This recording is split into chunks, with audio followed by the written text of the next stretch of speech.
जानिब एमक्यूएम पाकिस्तान के रहनुमा इस वक्त प्रेस कॉन्फ्रेंस कर रहे हैं। नवाब शाह सक्खर लगा दें तो फिर कोई पूछे कि बाकी सिंध को कितना कमा के दे रहा है। उस कराची के हवाले से गुज़िश्ता चंद सालों से वो पैसा, वो वसाइल जो कराची जमा करता है, उसमें से कोई 2-4% उसको वापस करने के एहसानात का ऐलान गुज़श्ता कई सालों से जारी है। मुत्तहदा कौमी मूवमेंट ने भी वफाकी हुकूमत से उनकी हुकूमत में शामिल होने से पहले एक मुआहदा किया था, और जिसमें कराची की और सिंध के शहरी इलाकों की ज़रूरियात का तकादा और उसकी निशानदेही की थी, और ये भी कहा था कि ये एक ऐसा शहर है जिसको पाकिस्तान में किसी से मांगने की जरूरत नहीं है। कई ऐलानात हुए, आपने सुना, और उस पर इम्प्लीमेंट नहीं हो सका। बहरहाल अल्लाह का शुक्र है, कम से कम एक कौमी इत्तेफाक राय तो हुआ कि कराची में मुत्तहदा कौमी मूवमेंट की बल्दियाती हुकूमत, जिसको 75% इस शहर के मोहल्लों का, गलियों का, सड़कों का, टाउन्स का मैंडेट हासिल है, जो मुंतखब है, इस जमहूरी दौर के अंदर एक गनीमत है। यह कौमी इत्तेफाक राय हुआ कि जब ये हुकूमत नहीं होगी तो फिर कराची में तरक्याती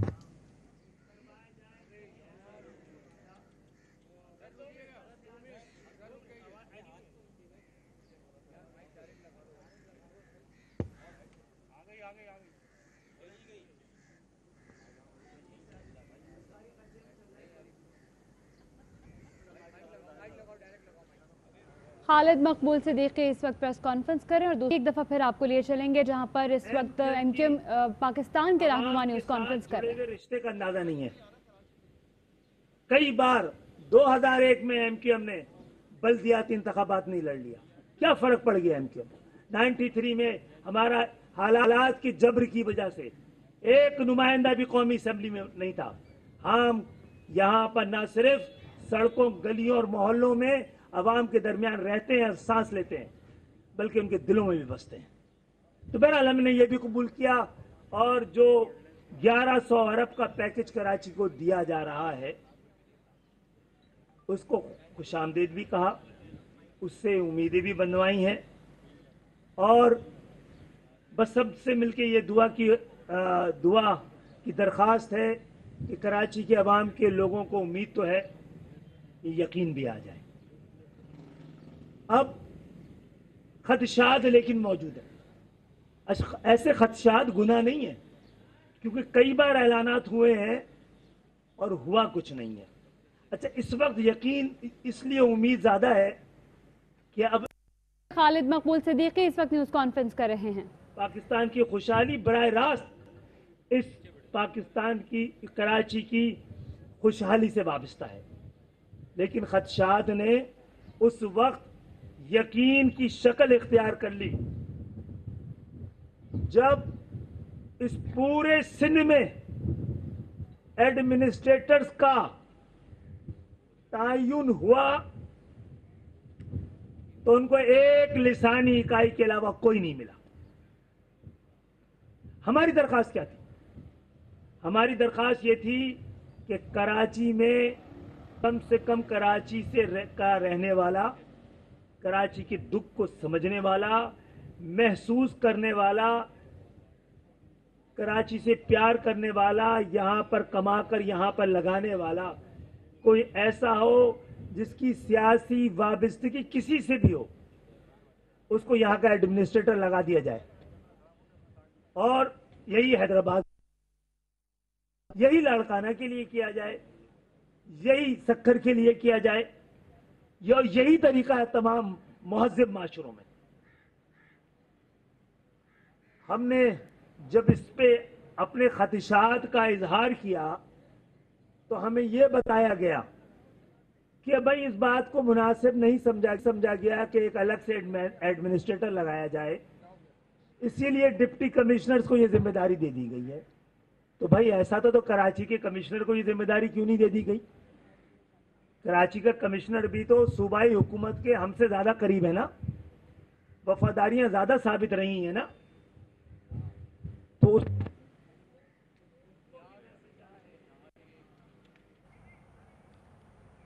खालिद मकबूल सिद्दीकी की इस वक्त न्यूज़ कॉन्फ्रेंस जारी है। उनका कहना है कि पाकिस्तान की खुशहाली कराची से वाबस्ता है। हमारी दरख्वास्त थी एडमिनिस्ट्रेटर होना चाहिए जो कराची से वाबस्ता हो। हैदराबाद और लाड़काना के हवाले से भी हमारा यही मौक़िफ़ है, ये कहना था खालिद मकबूल सिद्दीकी का। एमकेएम पाकिस्तान के रहनुमा प्रेस कॉन्फ्रेंस कर रहे हैं और खालिद मकबूल सिद्दीकी कहते हैं कि कराची से मुतालिक कई ऐलानात हुए मगर अमल नहीं हो सका। हमने कराची के इलाकों की ज़रूरियात की निशानदही की थी। हमने वफाक के 1100 अरब के पैकेज को खुशामदीद कहा। तो सिर्फ सियासी वाबस्तगियों का मसला नहीं है, यहां पर यह साबित कर किया जा रहा है कि ना तो किसी और को नौकरी मिलेगी, ना तरक्की मिलेगी, ना तालीम मिलेगी। तो समझते हैं कि इसके लिए सिंध के शहरी इलाकों के लोग और कराची, जहां पर पूरा पाकिस्तान बसता है। खैर आवाज चली गई थी, मैं आम बात यह कर रहा था कि मुझे नहीं पता कि वफाकी हुकूमत के पास क्या वजूहात थी कि जिसके वजह से उन्होंने मोहतरम वजीर आजम साहब ने, मुझे लगता नहीं कि वजीर आजम साहब का ये फैसला है, क्या वजूहात थी जिसकी बुनियाद पर यह फैसला किया गया कि वफाकी हुकूमत अपने एक इत्तेहादी की मुंतखब बल्दियाती हुकूमत के बजाय सिंध की 13 साल से करप्शन की तारीख रखने वाली सूबाई हुकूमतों के बैरोक्रेट के जरिए तरक्याती काम जो कुछ होने हैं, अब जब ये एडमिनिस्ट्रेटर लगा दिए गए हैं तो क्या ये खदशात अब यकीन में तब्दील होने का वक्त नहीं आ गया? आपने अगर ये 1100 अरब इस शहर पे लगाने थे तो उनके जरिए लगवाने चाहिए थे जो इस शहर को जानते हैं। अगर उनके जरिए कमीशन कमाना था तो कोई भी आ सकता है, लेकिन मैं इस पे नहीं जा रहा कि किसकी क्या क्रेडिबिलिटी है, वरना कहने को तो लोग कह रहे हैं कि आपने डिस्ट्रिक्ट ईस्ट में जिसको एडमिनिस्ट्रेटर लगाया है वो अनवर मजीद के साथ खुद डिस्ट्रिक्ट ईस्ट की 2 प्रोजेक्ट में उस पर नैब पे इंक्वायरी चल रही है, कोई एक्यूज है। तो जो साबित शुदा जिस पे इंक्वायरी चल रही है उसको तो आपने इस काबिल समझ लिया, लेकिन किसी उर्दू बोलने वाले को या किसी पंजाबी को या किसी पख्तून को आपने इस काबिल नहीं समझा। पूरे सिंध में जनाब आली इस मामले में सिंध भर से, सिंध के शहरी इलाकों से, कराची से हमारे पास बेपनाह फोन आ रहे हैं। लोग बेपनाह मायूसी का शिकार हो रहे हैं। लोग इस हवाले से हमें ताने दे रहे हैं कि आप कब तक तमाशा देखते रहेंगे। मैं समझता हूं इस पे एक्ट करने का टाइम आ गया। हमसे कहा गया, देखिए हम वफाकी हुकूमत के भी शुक्रगुजार थे कि वो कराची के बारे में सोच रही है। फिर हमें इत्मीनान ये हुआ कि अफवाज पाकिस्तान खुद कराची के मसले को समझती भी है, उसके साथ मुखलिस भी है और उसको इम्प्लीमेंट भी कराना चाहती है। और उसकी मौजूदगी में हमें तो बहुत उम्मीद है कि ये जो कहा गया है उस पर किसी हद तक अमल दरामद होगा। लेकिन ये जो एडमिनिस्ट्रेटर लगाए गए हैं, कोई भी सूबाई हुकूमत इसका जवाब दे सकती है, दे। वफाकी हुकूमत ने एडमिनिस्ट्रेटर को कबूल किया है तो वो जवाब दे। क्या वजह है कि एक लिसानी इकाई के लोगों को इस बात के काबिल समझा गया, इस बात के लिए काबिल एतबार समझा गया कि उन्हीं को लगाया गया है सिंध के शहरी इलाकों में। हम बाकी जगहों की बात तो नहीं कर रहे। और जनाब आली, ये जो हातिम की कमर पे लात मारी जा रही है कराची को 1100 अरब देके, वो शहर जो हर साल कितना देता है 3000 अरब, यानी कि 3 साल में 9000 अरब दे चुका होगा, जब यहां पर 1100 अरब रुपए अगर लग रहे हैं तो लग जाएंगे। क्या किया जाएगा? K4 पे अमल दरामद किया जाएगा। बहुत अहम बात कर रहा हूं।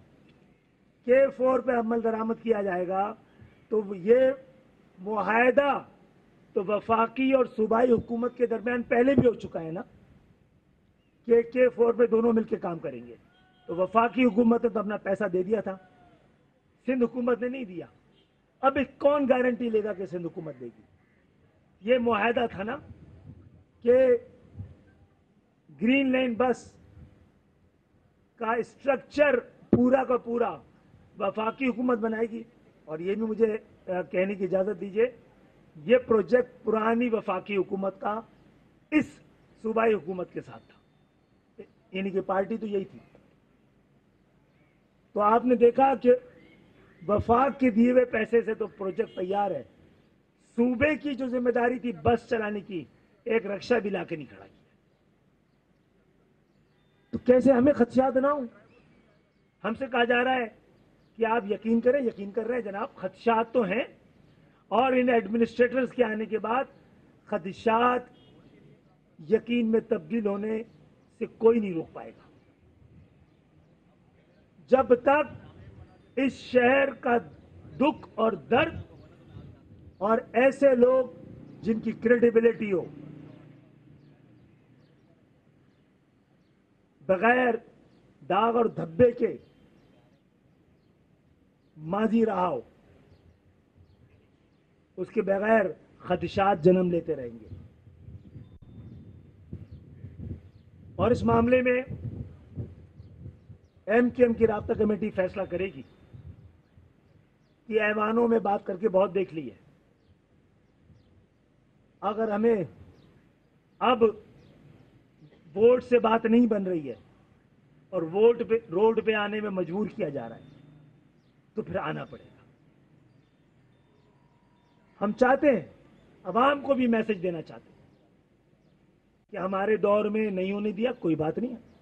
हमारे तो माथों पे शिकन भी नहीं आई, हमने तो खुशामदेद कहा है, लब्बैक कहा है, लेकिन बता रहे हैं ये कई बार हो चुका है, इस बार होने के भी इम्कानात बढ़ रहे हैं कि ये पैसे कराची में लगने के बजाय कहीं ऐसा ना एक बार फिर दुबई के रियल एस्टेट के जरिए ऊपर चली जाए, कहीं और चले जाए, किसी और जेबों में चले जाए।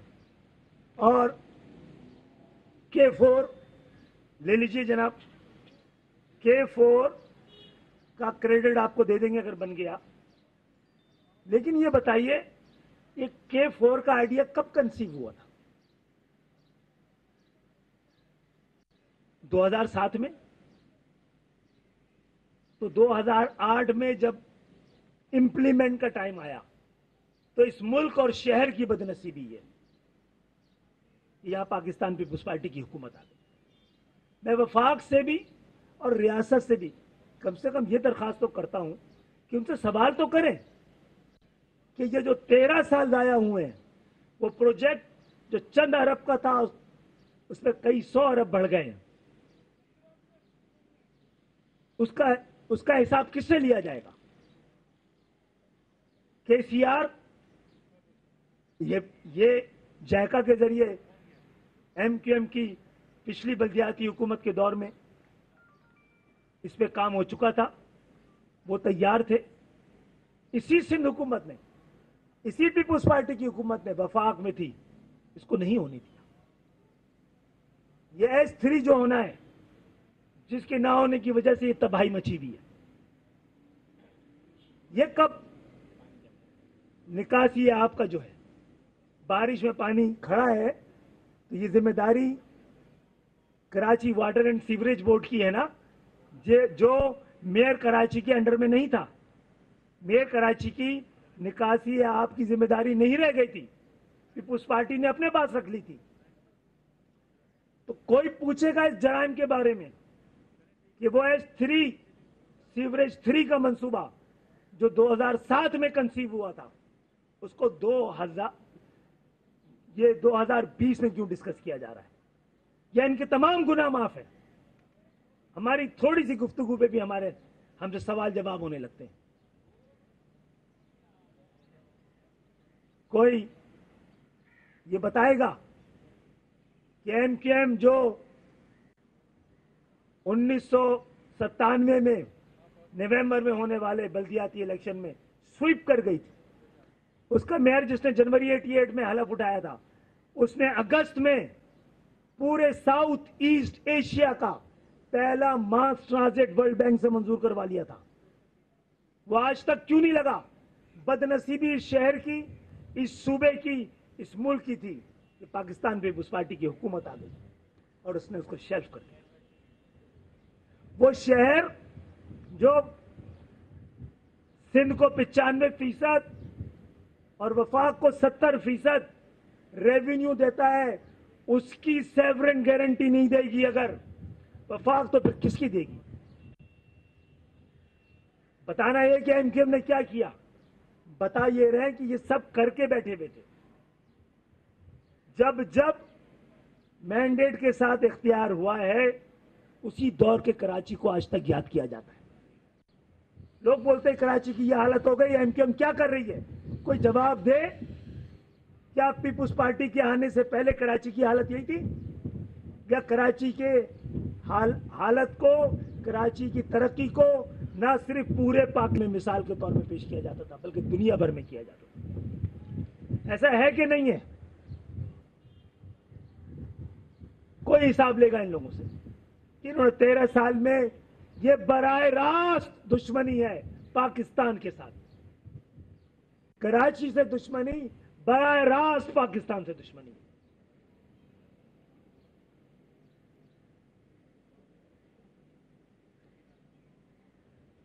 और जनाब आली, हम शुरू से कहते हैं तो गालियां पड़ती हैं। 50 साल पहले पाकिस्तान पीपुल्स पार्टी से पहले का पाकिस्तान बेहतर है या आज का पाकिस्तान बेहतर? इनके जराइम की जो तारीख है, इस पे किसी को परेशानी नहीं है। पता नहीं कौन सा लाडला पल्ला है।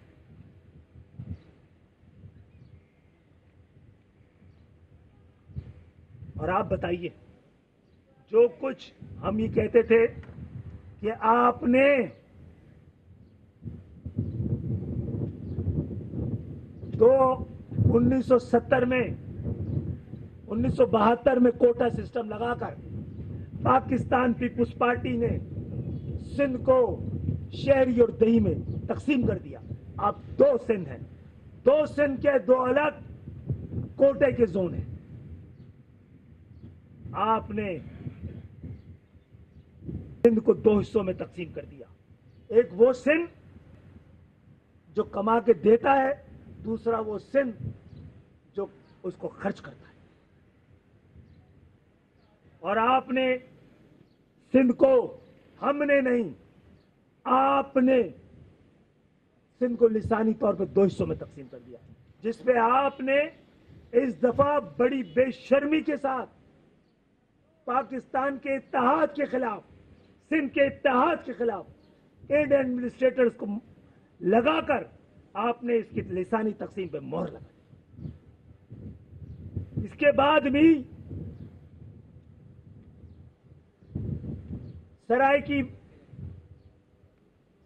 की जो भाई हैं हमारे, उनको लगता है कि लाहौर बहुत दूर है। उनको लगता है कि उनको जो फंड मिलना चाहिए था नहीं मिलता है। वहां हालात इससे अशरे अशीर भी नहीं है। वहां पर सराइकी भी वजीर आला बनता है, वहां पर पंजाबी वजीर आला भी बनता है। यही खैबर पख्तूनख्वा में हजारा बेल्ट के भी वजीर आला ज्यादा बने, पख्तून कम बने। लेकिन वहां तो मसला नहीं है, वो तकसीम नहीं है। वहां पे तकसीम की हिमायतें पाकिस्तान पीपुल्स पार्टी, तहरीक इंसाफ और पाकिस्तान मुस्लिम लीग नून समेत तमाम सियासी जमातें कर रही। लेकिन जहां तकसीम बहुत वाज़े और गहरी है, वहां पर सूबे की बात करना हराम है। जनाब आली, ये अगर हराम है, ये अगर गद्दारी है, तो जरा आइन पे झांक के देखें। आइन में इसका ऑप्शन मौजूद है, और आइनी ऑप्शन को गद्दारी कहने से ज्यादा बड़ी गद्दारी कोई और नहीं। और जो लोग सूबे की तकसीम को गद्दारी कहते हैं, वो सबसे बड़े गद्दार हैं। इसका मकसद है कि वो सूबे को एक एडमिनिस्ट्रेटिव यूनिट नहीं समझते, एक अलग से मुल्क समझते हैं, या उसको बनाने का इरादा रखते हैं, या साजिशें कर रहे हैं। जिस तरह डिस्ट्रिक्ट और डिवीजन है, सूबा भी एक एडमिनिस्ट्रेटिव यूनिट है, उसको भी आबादी के साथ साथ तकसीम होना था। आप क्या मैसेज दे रहे हैं, आप क्या चाह रहे हैं? और हमने कभी भी मौजूदा सूबे लिसानी यादों पे तकसीम है। हम कहते हैं खुदा का खौफ करो, अच्छा उस पे रहने में भी कोई हरज नहीं है, लेकिन हम कहते हैं पाकिस्तान के जो हालात है, खुदा का खौफ करो, इसको एडमिनिस्ट्रेटिवली तकसीम कर दो सूबे में पाकिस्तान को। और पूरे पाकिस्तान में कहीं सूबों का सबसे मजबूत, जायज और तारीखी मुतालबा मौजूद है, तो सिंध के शहरी इलाकों का है।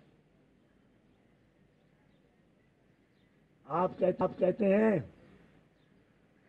कि कराची सिंध का अटूट अंग है। इस पाकिस्तान में तो नहीं था भाई। अगर सिंध की तारीख 5000 साल पुरानी है, वो टूट नहीं सकता, तो पंजाब की भी होगी यार 2-3 हजार साल पुरानी, तो वो क्यों तकसीम हो सकता है?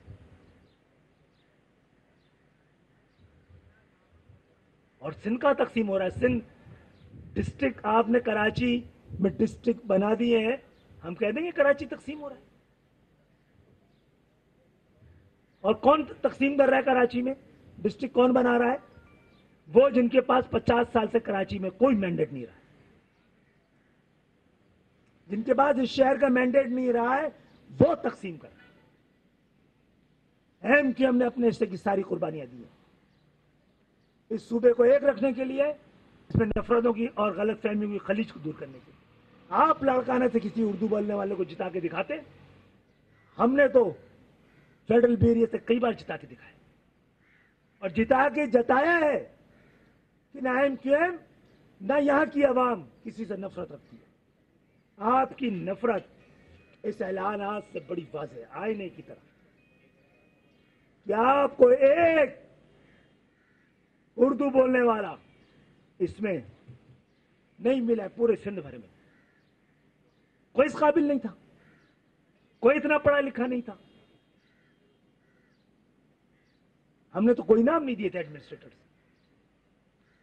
और हमें ये यकीन दिलाया गया था कि भाई अभी थोड़े दिन पहले तक तो तेरे कराची का मैंडेट एमक्यूएम के बाद, अभी थोड़े दिन पहले तक तो बल्दिया का 80% मैंडेट था ना इस शहर का हमारे पास। इसी को तो मैंडेट कहते हैं, असल मैंडेट।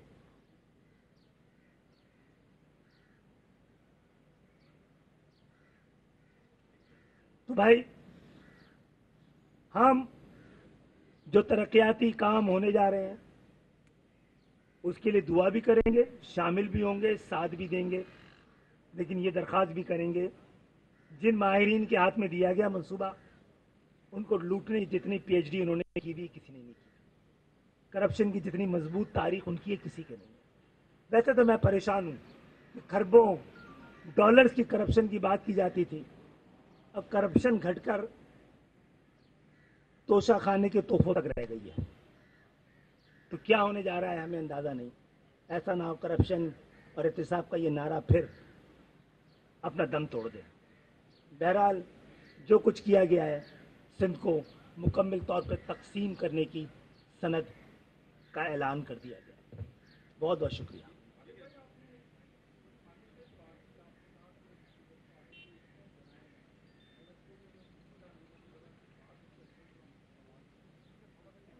नहीं, वफाक भी करती है, आप भी करते हैं, अवाम भी करती है। हमारी अवाम तो इस तरह की, अभी हमारी उनकी राब्ता कमेटी में भी हमें फैसला करना होता है एडमिनिस्ट्रेटर, वो कहते नहीं खुदा का खौफ करो यार भाई, सारे मत लगा दो, 5 में से 1 पख्तून को भी लगा दो, यही राब्ता कमेटी कहती, 1 सिंधी को भी लगा दो, और यही करते रहे हम लोग। ऑपरेशन हुआ है हमारे खिलाफ, सब तालियां बजाते रहे, बीबीजे ने किया था ना मावरा अदालत कत्ल। हम निकले तो हमने क्या किया अपनी तरफ से? हमने क्या किया है? हमने उस महाजर कौमी मूवमेंट को मुत्तहदा कौमी मूवमेंट बनाया। हमारा तरीका देखें, हम नफरत का जवाब कैसे दे रहे होते। आप हमारे लोगों को निशाना बनाते रहे, हम यहां से सेनेटर बनाते रहे।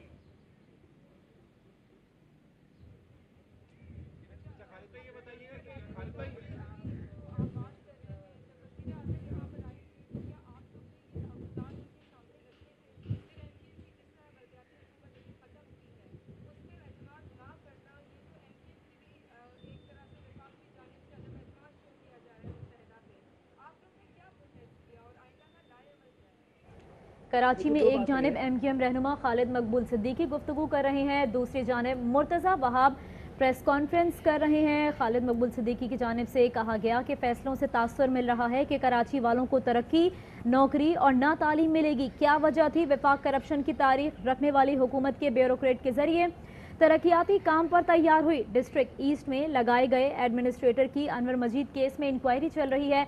खालिद मकबूल सिद्दीकी ने मजीद कहा कि लोग मायूसी का शिकार हैं, ताने देख रहे हैं कि कब तमाशा खत्म होगा। किसी उर्दू, पंजाबी, पख्तून को एडमिनिस्ट्रेटर सिंध में कहीं भी लगाने के काबिल क्यों नहीं समझा गया? खालिद मकबूल सिद्दीकी ने कहा कि वफाकी हुकूमत ने एडमिनिस्ट्रेटर को कबूल किया, वो जवाबदेह हैं। क्या वजह है एक लसानी के लोगों को एडमिनिस्ट्रेटर के तौर पर लगाया गया? ये मंसूबा माजी का है कि ग्रीन लाइन बस स्टैंड वफाकी हुकूमत बनाएगी। और यहाँ शामिल करेंगे न्यूज़ हेडलाइंस।